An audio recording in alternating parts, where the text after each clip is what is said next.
As segundas-feiras normalmente são salpicadas de notícias do Boletim Focus, que a gente tem assuntos para tratar, mas hoje também a gente vai ter a divulgação do IBCBR, Índice de Atividade Econômica do Banco Central, certo? O que é que a gente espera? Bom dia para você.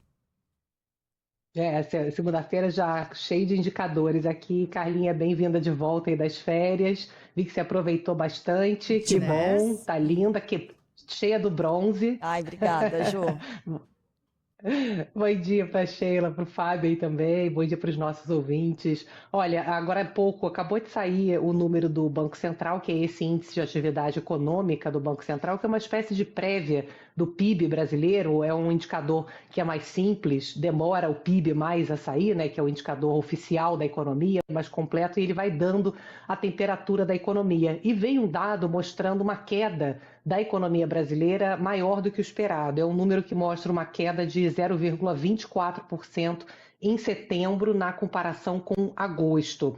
Esse é um dado que vai na mesma direção de outros indicadores que a gente vem trazendo aqui, mostrando já o efeito do juro alto, esfriando a economia, principalmente naqueles segmentos que dependem mais de crédito. Então, a indústria, por exemplo, a produção da indústria já está tendo um desempenho já bastante claro de piora por conta do juro alto, e segmentos ligados ali a coisas mais caras do varejo também, compra de carro, eletrodoméstico. A parte de serviços, ela também começa a dar sinais de perda de força, mas ela está muito ligada à renda. Então, essa está desacelerando mais devagar. Mas ainda assim a gente vê que é possível olhar já efeitos já mais claros, inclusive no próprio mercado de trabalho, que embora esteja ainda com uma taxa de desemprego muito baixa, a menor taxa da história, a gente já vê também um processo já de impacto dos juros, como, por exemplo, parou de cair a taxa de desemprego, a criação de vagas também, ela se dá num ritmo mais devagar e os ganhos salariais também pararam de acontecer. Então, é um dado que vai nessa direção. O outro também, Carlinha, é esse dado que você falou do relatório Focus, que toda segunda-feira traz as estimativas para a economia brasileira, e o Banco Central divulgou que, pela primeira vez, caiu abaixo do limite da meta de inflação esse ano, a previsão de inflação. A previsão de inflação que o IBGE, que o Banco Central divulgou agora, está em 4,46%. O limite da meta de inflação é 4,5%, portanto está em 4,4%.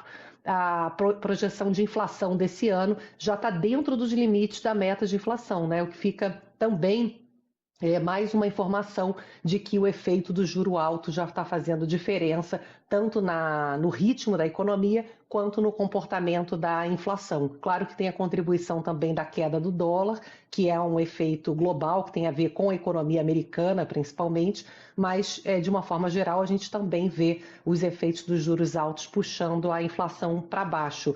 É por isso que vai ganhando, você vê, né, vai esquentando aí o debate de por que o Banco Central está demorando tanto a cortar juro, porque mesmo que a inflação ainda não esteja caminhando para 3%, que é a meta de inflação mesmo do governo, claramente você tem um processo desinflacionário em curso.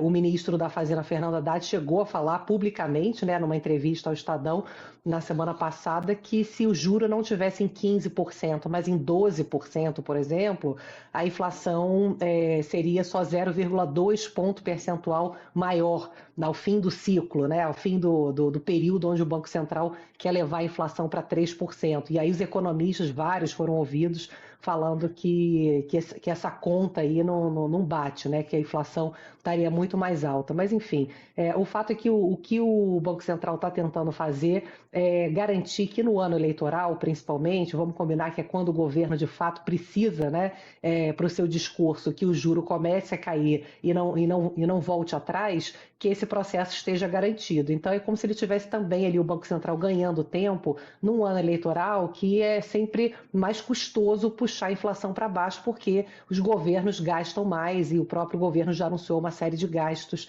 extras que vão acontecer em 2026 e, portanto, isso acaba fazendo com que o processo de queda da inflação seja mais devagar. Mas, enfim, o processo de queda de juros ele já está sendo esperado a partir de janeiro, essa é a previsão ainda majoritária, e a desaceleração da economia. E na sexta-feira houve até uma animação, né, com aquele anúncio da tarifa dos Estados Unidos, que ia cortar e tal, mas a gente viu que para o Brasil, na prática, ajudou quase nada, né, porque eles tiraram 10%, a gente tem uma tarifa de 50%, então cai para 40%, continua uma tarifa altíssima e, na prática, os empresários ainda aguardam com muita ansiedade um acordo com os Estados Unidos para que a gente volte a ter condições de exportar para lá com uma tarifa razoável, não impeditiva, como ainda continua essa de 40%. Ou seja, mais um fator que atrapalha o crescimento econômico, né, pessoal? Ju, bom dia para você, boa semana. A gente volta a conversar amanhã nesse horário, combinado? Um beijo. Gostei do bronze, hein? Mais uma vez destacando, para quem não tá vendo, Carla Bigato, morenaça, depois das férias. Tô treinando pro verão, Ju. Réveillon me aguarde, viu? É o projeto Réveillon. Beijo, Ju.